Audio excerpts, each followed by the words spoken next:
Next ఎవరింట్లో ఎక్కువ ఆడపిల్లలు ఉన్నారో వాళ్ళు ధనవంతులు. ఇది విచిత్రం. ఇవాళ సమాజం పూర్తిగా బయట యాంటీగా నడుస్తుంది. ఎవరింట్లో ఎక్కువ ఆవులు ఉన్నాయో, గో సంపద ఉందో వాళ్ళు ధనవంతులు. ద్వాపర యుగంలో ఎవరయ్యా ధనవంతులు అంటే అదిగో నందమహారాజు గారు, ఆయన ఎక్కువ ఆవుల్ని పోషిస్తారండి, ఆయన ధనవంతులు. అట్లాగే ఎవరికి ఆడపిల్లలు ఉన్నారు, త్రేతాయుగంలో జనక మహారాజు గారు తనకు లభించినటువంటి అయోనిజ స్వయంగా ప్రకటితమైన సీతమ్మను, తన కుమార్తె అయినటువంటి ఊర్మిళను, తన తమ్ముడు కుమార్తెలైనటువంటి ఇద్దరు అమ్మాయిల్ని కూడా ఇచ్చి ఒకేసారి రామ లక్ష్మణ భరత శత్రుఘ్నులకు ఇచ్చి వివాహం చేసేసారు. ఇదో అది స్త్రీధనం, గోధనం, ఈ రెండు సంపదలు అని చెప్పారు. ఇవాళ మీరు ఇక్కడ కూర్చుని కన్యాదానం చేశారు చూసారా, వాసవి ఉత్సవ కపుల్స్ మీరందరూ కూడా ఇవాళ ఈ సందర్భంగా చాలా చాలా ధనవంతులు. ఎందుకని అలాంటి కన్యలు దానం చేశారు. కన్యలు దానం చేయటం ఏమిటి? ఇప్పుడు లోకల్లో ఎవరైనా ఉన్నారనుకోండి, ఒక ఇంటి వాడు అయ్యాడు ఎప్పుడంటారు, బాగా సాఫ్ట్వేర్ ఇంజనీర్ అయ్యి ఇయర్లీ ప్యాకేజ్ చాలా గ్రాండ్ గా బరువుగా ఉండి ఇల్లు కొనుక్కుని కార్లు కొనుక్కుని ఉంటే ఇంటివాడు అంటారు. ఇల్లు ఉంది కదంటే ఇంటివాడు కాదు, ఇంటి ఆవిడ ఉంటే ఇంటివాడు. ఇంటివాడు అయ్యాడని ఎప్పుడంటారు? పప్పన్నం పెట్టండి అంటే రోజు పప్పన్నం తింటారు. పప్పన్నం పెట్టడం ఎప్పుడు అర్థం? పెళ్లి చేసుకుని పెళ్లి విందు భోజనం పెడితే పప్పన్నం. ప్రతి లోకంలో వ్యవహారంలో ఉన్న మాటలకి అర్థాలు వేరు. ఏమిటిది? గృహము, గృహప్రవేశం. గృహిణితో కలిసి ఇంట్లోకి ప్రవేశిస్తే గృహప్రవేశం. ఒక బ్యాచులర్ ని గృహస్థుగా మార్చేది ఎవరు? గృహిణి. ఆమె వస్తేనే అవుతుంది. ఆమె ఎలా వస్తుంది? తన గోత్రము, ఇంటి పేరు అన్ని త్యాగం చేసి ఇంటికి వస్తుంది. అన్ని మారిపోతాయి. ఈ ఇంట్లో కూడా అన్ని మారుతాయి. గుడ్డొచ్చిన వేళ బిడ్డొచ్చిన వేళ అంటారు. అమ్మాయిని ఎలా పెంచాలి అంటే జనక మహారాజు గారు సీతమ్మను పెంచినట్లుగా పెంచాలి.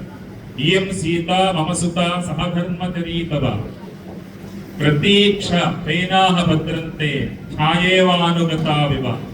దశరథ మహారాజు గారి కొడుకైన శ్రీరామునికి సీతమ్మను ఇచ్చి వివాహం చేయబోయేటప్పుడు చేతిలో చెయ్యి ఇచ్చి జనక మహారాజు గారు చెప్తారు, ఇప్పటిదాకా నేను పెంచానయ్యా సీతను, ఇప్పటి నుంచి నిన్ను అనుసరిస్తుంది.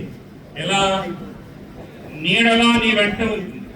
మన నీడ ఎలా ఉంటుంది? మనం నడిస్తే నడుస్తుంది, మనం ఆగితే ఆగుతుంది, మనం ఏ చేష్ట చేస్తే దాని రూపమంతా కూడా నీడలో కనిపిస్తుంది. నిన్ను అనుసరిస్తుంది. నువ్వు ధర్మ మార్గంలో ఉంటే ఆమె నిన్ను అనుసరిస్తుంది. కాబట్టి ఇక్కడ చెప్పకుండా ఏం చెప్పాడు అంటే, నువ్వు ధర్మంగా ఉండు, నేను అంత యోగ్యవంతురాలుగా, గుణవంతురాలుగా, నీతివంతురాలుగా నా కుమార్తెను పెంచాను, ఇప్పుడు నీకు దానం ఇస్తున్నాను అన్నాడు. ఇది కన్యాదానంలో విశేషం. ఈ కన్యాదానం చేసేటప్పుడు మంత్రాలు చదివారు కదా అర్చక స్వాములు, చాలా గొప్పగా. ఇది మంత్రాల అర్థాలు ఏంటో తెలుసా అండి? ఇప్పుడు ఇక్కడ మేము ఇక్కడ ఈ అడ్రస్ ఎవరైనా ఢిల్లీ నుంచో, హైదరాబాద్ నుంచో, తెనాలి నుంచో, గుంటూరు నుంచో ఈ కళ్యాణం మీదకి రావాలనుకున్నామంటే రైల్వే స్టేషన్ లోనో బస్ స్టాండ్ లో ఉండి ఎక్కడంటే అడ్రస్ అంటే మనం వెంటనే ఏం చేస్తాం? లొకేషన్ షేర్ చేస్తాం కదా. ఈ లొకేషన్ షేర్ చేయడమే మహాసంకల్పం. ఏంటండి అంటే దీనికన్నా ఎక్కువ చెప్పాలి. ఎట్లాగా? మనం లొకేషన్ షేర్ చేయాలనుకున్నప్పుడు దాంట్లో నెట్ ఆన్ చేసి షేర్ చేయగానే ఏమవుతుంది? మన సెల్ నుంచి ఈ సంకేతం శాటిలైట్ కి వెళ్తుంది. పైన తిరుగుతున్నటువంటి శాటిలైట్ కి వెళ్తుంది. ఆ శాటిలైట్ నుంచి ఏ నెంబర్ ని మనం సెలెక్ట్ చేసి లొకేషన్ షేర్ చేస్తామో ఆ షేర్ చేసినటువంటి నెంబర్ కి అది పాస్ అవుతుంది. ఇక్కడ జరుగుతుంది. ఈ కాస్తనే ఈ భూమండలం దగ్గర దాటి బయటకు వెళ్లి అంతరిక్షంలో పరిభ్రమిస్తున్న శాటిలైట్ ద్వారా ఈ సాంకేతిక పరిజ్ఞానంతో ఇది చేశాం.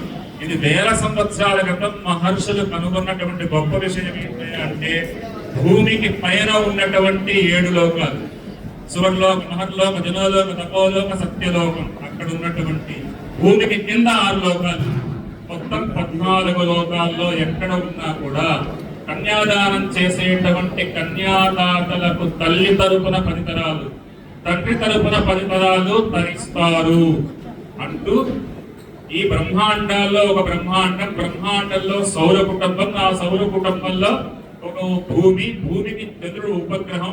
ఇది భూమి సూర్యుడి చుట్టూ తిరుగుతూ 4 రోజుల క్రితం దక్షిణాయనం ప్రారంభమైనటువంటి బ్రహ్మకు సెకండ్ ఇన్నింగ్స్. బ్రహ్మకు 100 సంవత్సరాలు, దాంట్లో 50 సంవత్సరాలు పూర్తయి 51వ సంవత్సరం నడుస్తోంది. అందులో క్రోధినామ సంవత్సరం దక్షిణాయనం, తర్వాత ఆషాఢ మాసం శుక్లపక్షంలో పూర్ణిమ రోజున మేము ఇక్కడ భూమండలంలో, భారతదేశంలో, ఆంధ్రదేశంలో, విజయవాడలో, కృష్ణానదీ తీరంలో ఈ ఏమంటున్నాం మనం, భవానీపురంలో ఈ కళ్యాణ వేదికలో కళ్యాణదానం చేస్తున్నాము. దేవతలారా దీవించండి.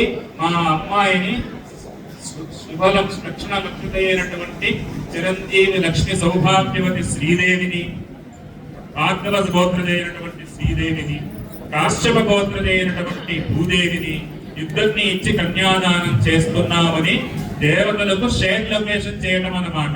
కన్యాదానం మహాసంకల్ప పఠనం అంటే అంత గొప్ప పుణ్యఫలాన్ని ఈ కన్యాదాతలందరికీ కూడా లభించాలని, స్వామివారు అలా అనుగ్రహించాలని కోరుకుంటూ ఏడుకొండలవాడ వెంకటరమణ గోవింద గోవింద